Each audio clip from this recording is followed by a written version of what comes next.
তুমি ভালো থেকো, তুমি সুস্থ থেকো। এই বাক্যের মধ্যে শিরকের ছোঁয়া আছে। তুমি না থাকলে আমি শেষ হয়ে যেতাম। তুমি আছো বলেই আমি আছি। তুমি নাই তো আমি শেষ হয়ে যেতাম। এই বাক্যের ভিতরে শিরকের ছোঁয়া আছে। তুমি আমার সবকিছু। এই বাক্যের মধ্যে শিরকের ছোঁয়া আছে। 10টি এমন কথার শিরক নিয়ে কথা বলতে চাই, যে কথাগুলো আমরা প্রায় বলে থাকি, কিন্তু বাক্যগুলো শিরকের পর্যায়ে চলে যায়। আল্লাহর সঙ্গে শিরকের লেভেলে বাক্যগুলো পৌঁছে যায়। কিন্তু প্রতিনিয়ত এই বাক্যগুলো অনেকে আমরা বলছি, কিন্তু আমরা আসলে মিনিংটা বুঝতে পারছি না। আমরা কি বলছি, we don't know the meaning of it. এর অর্থ আমরা জানি না, বিধায় আমরা মনের অজান্তে শিরিক করছি। মনের অজান্তে আমরা আল্লাহর সঙ্গে অন্য কাউকে শিরিক করে ফেলছি। আল্লাহ তাআলা বলেছেন, ইন্নাল্লাহা লা ইয়াগফিরু আন ইউশরাকা বিহি ওয়া ইয়াগফিরু মা দুনা যালিকা লিমান ইয়াশা। আল্লাহ তাআলা বান্দার সমস্ত গুনাহ ক্ষমা করতে পারেন, একটা গুনাহ ছাড়া। সে গুনাহটা হচ্ছে শিরকের গুনাহ। এবং আল্লাহ তাআলা আরো বলেছেন, ওয়া মান ইউশরিক বিল্লাহি ফাকাদ ইফতারা ইসমান আযীমা। যে শিরিক করলো, পৃথিবীতে সবচেয়ে বড় পাপের নাম হচ্ছে শিরকের পাপ। যে শিরিক করলো সে সবচেয়ে বড় পাপ করলো। বলে সবাই নাউযুবিল্লাহ। 10টা বাক্য এমন বলতে চাই যে বাক্যগুলো শিরকের পর্যায়ে যায়। হয়তো আমাদের ইন্টেনশন এরকম নয়, হয়তো আমাদের মনের ইচ্ছা আমাদের শিরিক নয়, কিন্তু বাক্যগুলো শিরকের পর্যায়ে পৌঁছে যায়। নাম্বার 1, আমরা মাঝে মাঝেই বলি তুমি ভালো থেকো, তুমি সুস্থ থেকো। এই বাক্যের মধ্যে শিরকের ছোঁয়া আছে। এই বাক্যের মাধ্যমে আমরা না বুঝে না জেনে শিরিক করছি। আমরা যখন বলছি তুমি ভালো থেকো, তুমি সুস্থ থেকো, বাহ্যিকভাবে অর্থ ঠিক আছে, আমরা বলে স্বাচ্ছন্দ্য বোধ করছি, বাট এর গভীরতা আসলে কোথায়? We don't know the exact meaning of the sentence. মূল কথা হচ্ছে, বুঝে শুনে শুনবেন পয়েন্টটা, তুমি ভালো থেকো, সুস্থ থেকো। আপনারা আমাকে উত্তর দেন তো, মানুষ কি চাইলে নিজে নিজে ভালো থাকতে পারে? না ভালো রাখার মালিক একজন, তিনি কে? মানুষ চাইলে নিজে নিজে ভালো থাকতে পারে না। মানুষ চাইলে নিজে নিজে সুস্থ থাকতে পারে না। আরে মানুষ যদি নিজে নিজে ভালো থাকতে পারতো, কারো মন কখনো খারাপ হতো না। মানুষ যদি নিজে নিজে সুস্থ থাকতে পারতো, মেডিকেলে কোনো পেশেন্ট পাওয়া যেত না, ডাক্তারের কাছে কোনো রোগী পাওয়া যেত না। অতএব সঠিক বাক্য হচ্ছে, আল্লাহ তোমাকে ভালো রাখুক, আল্লাহ তোমাকে সুস্থ রাখুক। এই বাক্যের মধ্যে শিরকের ছোঁয়া নেই। এবং মাথায় রাখবেন, আপনি যখন বলছেন আল্লাহ তোমাকে ভালো রাখুক, আল্লাহ তোমাকে সুস্থ রাখুক, এই বাক্যের দ্বারা আপনি হয়তোবা ইচ্ছাকৃত বলছেন না, বাট এর মিনিংটা হচ্ছে এইরকম যে তুমি হচ্ছে ভালো থাকার মালিক। তুমি চাইলে ভালো করতে পারবা, তুমি চাইলে খারাপ করতে পারবা, but in reality the matter is not like that. Allah says in Quran, ওয়া ইয়ামসাসকাল্লাহু বিদুররিন ফালা কাশিফা লা ওয়া ইউরিদকা বিখাইরিন ফালা রাদ্দা লিফাদলি। If Allah subhanahu wa ta'ala wanna touch you with adversity, there is no repairer to expect of him. আল্লাহ বলছেন, কেউ যদি তোমাকে কোনো ক্ষতি করতে চায়, আমি আল্লাহ বাঁচাতে চাই, কেউ তোমার ক্ষতি করতে পারবে না। আমি আল্লাহ যদি তোমাকে ক্ষতিগ্রস্ত করতে চাই, বিপদে ফেলতে চাই, পরীক্ষা করতে চাই, কোনো আযাব দিতে চাই, পৃথিবীর সমস্ত শক্তি মিলেও তোমার কল্যাণ করতে পারবে না। ঠিক কিনা বলেন? অতএব ভালো থাকার মালিক আমি, আপনি নই। সুস্থ থাকার মালিক আপনি নন, আমি নই। ভালো থাকা এবং সুস্থ থাকা, এই সব ক্ষমতা এক সত্তার হাতে। তিনি কে? 2 নম্বর, আমরা মাঝে মাঝে একটা বাক্য বলি, তুমি না থাকলে আমি শেষ হয়ে যেতাম।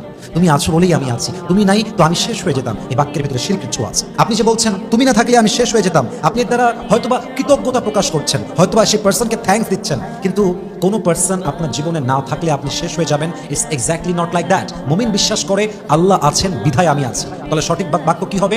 আপনি বলবেন যে আমার অস্তিত্বের পেছনে তুমি ওসিলা হয়েছে, অর্থাৎ আল্লাহ তোমার মাধ্যমে আমাকে সেই সময় রক্ষা করেছে, আমাকে হেফাজত করেছে। এর মানে এটা নয় তুমি সবকিছু, এর মানে হচ্ছে আল্লাহ তোমাকে মাধ্যম করে পাঠিয়েছে। আসলে তুমি ওসিলা, কিন্তু মূল মাধ্যম একজন, তিনি কে?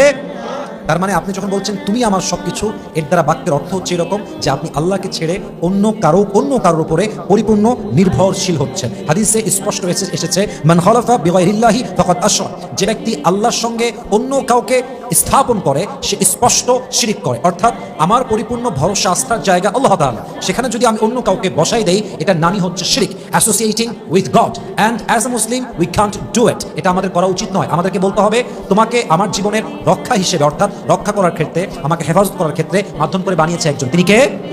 বাক্য খুব সাবধানে বলতে হবে। 3 নম্বর, আমরা প্রায় বলি আমার বাচ্চার রক্ষাকর্তা তুমি, আমার বাচ্চার মরা বাচ্চা তোমার হাতে, আমার বাচ্চা বাঁচবে না মরবে এখন তোমার হাতে। এটা বলা ঠিক নয়। আপনার বাচ্চার রক্ষাকর্তা কোনো ব্যক্তি নয়, আপনার বাচ্চার রক্ষাকর্তা একজন। আওয়াজ দিয়ে বলেন তো সবাই, তিনি কে? ওয়ালা তাদউ মিন দুনিল্লাহি মা লা ইয়ানফাউকা ওয়ালা ইয়াদুররুক। তোমরা এমন কাউকে ডেকো না, এমন কাউকে সাহায্যের জন্য ডেকো না, না তোমার ক্ষতি করতে পারবে না তোমার উপকার করতে পারবে। আমি শুরুতে একটা আয়াত বলেছিলাম, আল্লাহ যদি আপনাকে বিপদে ফেলতে চায়, কেউ বাধা দিতে পারবে না। যদি আল্লাহ আপনাকে উত্তম কল্যাণ কিছু দিতে চায়, কেউ চাইলেও আটকাতে পারবে না। রাখে আল্লাহ, মারে কে? মারে আল্লাহ, রাখে কে? অতএব আপনার বাচ্চার রক্ষাকর্তা কোনো নির্দিষ্ট ব্যক্তি নয়, বরং তাকেই আল্লাহ ওয়াসিলা করে বানিয়েছেন। অতএব আপনি বলবেন যে আল্লাহর রহমতে আপনি আমার বাচ্চাকে দেখবেন, আল্লাহর রহমতে আপনি আমার বাচ্চার দায়িত্বটা নেবেন, আল্লাহর রহমতে আপনার মাধ্যমে আমার বাচ্চাটা ভালো থাকবে। কথা ঠিক আছে কিনা বলেন? মূল মাধ্যম বানাবেন আল্লাহ তাআলাকে। মাঝে মাঝে আমরা আরেকটা কথা বলি, বস না থাকলে আমার প্রমোশনটা হতো না। এই কথা এই বাক্য আছে না নাই? অনেকেই কোম্পানিতে জব করে, প্রায় বলে বস না থাকলে আমার প্রমোশনটা হতো না, বস না থাকলে আমি আজকে না খেয়ে মরে যেতাম, বস না থাকলে আমার মা আজকে পথের ভিখারি হয়ে যেত। হয়তো অর্থ একদিক থেকে আপনি কোনো বাজে মিনিং করেন নাই, বাট মাথায় রাখবেন রিজিকের মালিক আপনার বস নয়, রিজিকের মালিক এক সত্তা। বলেন তো সবাই, তিনি কে? আল্লাহ তাআলা বলছেন মা ইয়াফতাহিল্লাহু লিন-নাসি মির রাহমা ফালা মুমসিকা লাহা। আল্লাহ যদি তোমার জন্য কোনো রহমতের দরজা খুলতে চায়, কেউ কি বাধা দিয়ে আটকাইতে পারবে? যদি আল্লাহ রহমতের দরজা বন্ধ করতে চায়, কেউ কি শক্তি দিয়ে খুলতে পারবে? ওয়া মা মিন দাব্বাতিন ফিল আরদ ইল্লা আলাল্লাহি রিজকুহা ওয়া ইয়ালামু মুস্তাকাররাহা ওয়া মুস্তাওদাহা।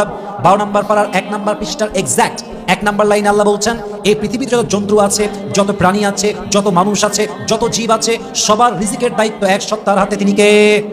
বস আপনার রিজিকের মূল মাধ্যম নয়। আপনি বলেন যে আমার প্রমোশনের ক্ষেত্রে বসকে আল্লাহ ওয়াসিলা বানিয়েছেন, এটা হচ্ছে সঠিক বাক্য। অতএব আমার বস জাস্ট একটা মাধ্যম, কিন্তু মূল শক্তি একজনের হাতে। তিনি কে?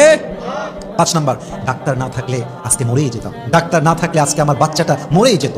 স্পষ্ট এই বাক্যের ভেতরে শিরকের ছোঁয়া আছে। এর কারণ জীবন এবং মরণ এটা ডাক্তারের হাতে নয়। ডাক্তার তো জাস্ট একটা বাহ্যিক রূপে ট্রিটমেন্ট দিবে, বাট হায়াত এবং মওতের মালিক একজন। আওয়াজ দিয়ে বলেন সবাই, তিনি কে? 29 নম্বর পারার 1 নম্বর পৃষ্ঠা সূরাতুল মুলকের 2 নম্বর লাইন আল্লাহ তাআলা বলছেন আল্লাযী খালাকাল মাউতা ওয়াল হায়াতা লিয়াবলুয়াকুম আইয়ুকুম আহসানু আমালা।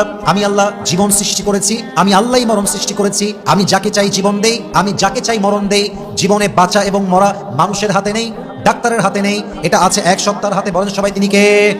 অতএব বলবেন যে ডাক্তারের মাধ্যমে আল্লাহ আমার জীবনটা বাঁচিয়েছেন। আল্লাহ ডাক্তার সাহেবকে আমার জীবন বাঁচাবার ক্ষেত্রে ওয়াসিলা বানিয়েছেন। এবং মাথায় রাখবেন, ডাক্তার হায়াত এবং মওতের মালিক নন, হায়াত এবং মওতের মালিক একজন। তিনি কে? আরেকটা বাক্য আমরা বলি 6 নম্বর, বিশেষ করে এটা আমরা হয়তো বা ওয়াইফকে বলি, অথবা ওয়াইফ তার হাজবেন্ডকে বলে তুমি আমার সবকিছু। এটা আমরা প্রায় দেখবেন যে ওয়াইফকে হাজবেন্ড বলে, হাজবেন্ডকে ওয়াইফ বলে তুমি আমার সবকিছু। হয়তো বা আপনার এখানে শিরক করার কোনো ইচ্ছা নেই, বাট এখানে বুঝতে হবে তুমি আমার সবকিছু মানে কি? আল্লাহ বাদ হয়ে গেল? এটা আপনি কিভাবে বললেন? আপনি কেমনে বললেন? আপনি এটা বলতে পারেন যে আল্লাহর রহমতে, আল্লাহর পরে, রসুলের পরে যদি আমি কাউকে বেশি ভালোবাসি সেটা তুমি। আল্লাহ এবং তার রসুলের পরে আমার জীবনের সবচেয়ে গুরুত্বপূর্ণ মানুষটা তুমি, আমার লাইফের সবচেয়ে গুরুত্বপূর্ণ ব্যক্তিটা তুমি। এভাবে বলতে পারেন। কিন্তু তুমি আমার সবকিছু বললে কেমন যেন আল্লাহ মাইনাস হয়ে যায়, কেমন যেন বাক্যটা বেমানান হয়ে যায়, কেমন যেন বাক্যটা আপনাকে শিরকের একদম শিরকের কাছে, শিরকের পর্যায়ে পৌঁছায় দেয়। এটা আপনি বলবেন না। মাথায় রাখবেন, হাজবেন্ড আপনার জীবনের সবকিছু নয়, গুরুত্বপূর্ণ। ওয়াইফ আপনার জীবনের সবকিছু নয়, গুরুত্বপূর্ণ। আপনার জীবনের সবকিছু হবে এক সত্তা। বলেন সবাই, তিনি কে? আল্লাহর হাবিব সাল্লাল্লাহু আলাইহি ওয়াসাল্লাম বলেছেন ক্বালা নবী সাল্লাল্লাহু আলাইহি ওয়াসাল্লাম আলা লা ইয়াজআল আহাদুকুম মা আল্লাহি ইলাহান আখার। সাবধান, তোমাদের মধ্যে কেউ যেন আল্লাহর সঙ্গে অন্য কোনো ইলাহকে স্থাপন না করে, শিরক না করে। অতএব মাথায় রাখতে হবে তুমি আমার সবকিছু, এটা আমরা বলবো না। আমরা বলবো যে আল্লাহ আমাকে, অর্থাৎ তোমাকে আমার জীবনে বড় রহমত করে পাঠিয়েছে। তুমি আমার জীবনে অনেক গুরুত্বপূর্ণ মানুষ, কিন্তু আমার জীবনে মুমিন হিসেবে আমার ফার্স্ট প্রায়োরিটি হচ্ছে আল্লাহ তাআলা, এবং তারপরে হিজ লাস্ট মেসেঞ্জার মুহাম্মদ সাল্লাল্লাহু আলাইহি ওয়াসাল্লাম। রাজি আছেন তো ইনশাআল্লাহ? তাহলে বলবেন আল্লাহর পরে তুমি আমার জীবনে অনেক গুরুত্বপূর্ণ একজন মানুষ। 7 নম্বর শিরকি বাক্য, গাড়িটা আমার জীবন বাঁচিয়েছে। অনেকে আমরা বলি গাড়িটা আমার জীবন বাঁচিয়েছে। এভাবে আমরা মাঝে মাঝে বলি গাড়ির মধ্যে ব্রেক না থাকলে আজকে যেতাম, গাড়ির মধ্যে ওইটা না করলে আজকে শেষ হয়ে যেতাম। আপনি গাড়িকে কেন মূল মাধ্যম বানাচ্ছেন? গাড়ি আপনার জীবন বাঁচায় নাই, বরং গাড়ির মাধ্যমে গাড়িকে ওয়াসিলা করে আপনার জীবন রক্ষা করেছে একজন। বলেন সবাই, তিনি কে? যখন আপনি বলছেন গাড়ি হচ্ছে আপনার মূল রক্ষাকর্তা, হয়তো আপনি ইন্টেনশনালি শিরক করছেন না, বাট বাক্যের দ্বারা শিরকের দিকে বাক্যটা ইঙ্গিত করছে। ওয়া ইন তাদউ মিন দুনিহি মা লা ইয়ানফাউকা ওয়া লা ইয়াদুররুক। যদি তুমি আল্লাহকে ব্যতীত অন্য কাউকে ডাকো যে তোমার উপকারও করতে পারে না, ক্ষতিও করতে পারে না, এটা অ্যাজ এ মুসলিম তোমার কাজ হতে পারে না। তোমার কাজ সবকিছুর ক্ষেত্রে তুমি ডাকবা একজনকে, মূল মাধ্যম বানাবা একজনকে। বলেন সবাই, তিনি কে? অতএব আপনি বলবেন গাড়ির মাধ্যমে আল্লাহ আমার জীবনকে হেফাজত করেছে।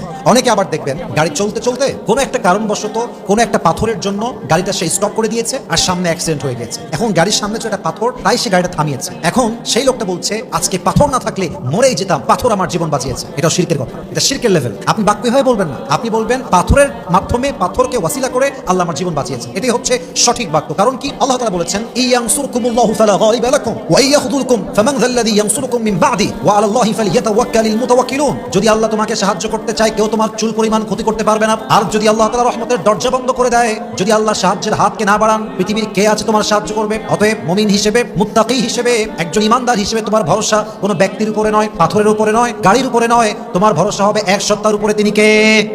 অতএব আপনি বলবেন পাথরের মাধ্যমে আল্লাহ তাআলা আমার জীবনকে বাঁচিয়েছেন। 9 নম্বর শিরকি বাক্য, তোমার জন্য আমার ভাগ্যটাই বদলে গেছে। মাঝে মাঝে এরকম আমরা বলি তোমার জন্য আমার ভাগ্যই পরিবর্তন হয়ে গেছে। না না, ভাগ্য কোনো ব্যক্তি পরিবর্তন করতে পারে না, ভাগ্য কোনো ব্যক্তির দ্বারা পরিবর্তন হয় না, ভাগ্য কোনো বস দিয়ে পরিবর্তন হয় না, বরং আল্লাহ ব্যক্তির মাধ্যমে ওয়াসিলা করে আপনার নসিবকে, আপনার তাকদীরকে, আপনার ডেস্টিনিকে, আপনার ভাগ্যকে পরিবর্তন করে। ইট ডাজন্ট মিন যে সে আপনার ভাগ্য পরিবর্তন করেছে, ইট মিনস তার মাধ্যমে তাকে ওয়াসিলা করে আল্লাহ আপনার ভাগ্যকে চেঞ্জ করেছেন। তাহলে সঠিক বাক্য কি হবে? ভাইজান, আপনার মাধ্যমে আল্লাহ তাআলা আমার ভাগ্যকে পরিবর্তন করেছেন। এটা হচ্ছে সঠিক বাক্য। অতএব কাউকে কখনো বলবেন না যে ভাই আপনি আমার জীবনে আসার পর থেকে আমার ভাগ্যটাই চেঞ্জ হয়ে গেছে। ওয়াইফকে কখনো বলবেন না যে তুমি আমার জীবনে আসার পরে আমার ভাগ্যটাই পরিবর্তন হয়ে গিয়েছে, তুমি আমার ভাগ্যটাই চেঞ্জ করে দিয়েছো। সেই ব্যক্তিকে আপনি পরিপূর্ণ এটার দায়িত্বশীল বললে তো হবে না। মাথায় রাখবেন, ভাগ্য ওয়াইফ চেঞ্জ করে নাই, বস চেঞ্জ করে নাই, কোনো ব্যক্তি চেঞ্জ করে নাই, ভাগ্য তার মাধ্যমে তাকে ওয়াসিলা করে মূলত চেঞ্জ করেছে একজন, তিনি কে?